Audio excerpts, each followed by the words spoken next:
sa mga kaibigan natin dyan sa social media, no? Mag social media survey tayo, no? Sa mga nangyari ngayon sa ating lipunan.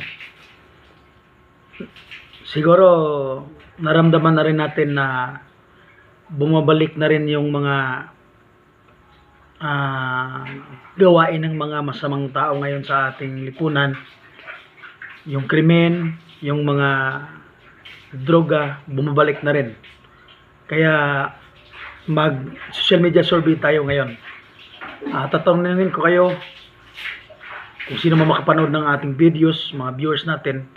Tatanungin ko kayo kung papayag ba kayo na ibalik ulit ang war on drugs na dati in-implement ng former President Roa Duterte. Papayag ka ba na ibalik yung war on drugs sa ating panahon ngayon? Just comment down below, say yes or no. God bless.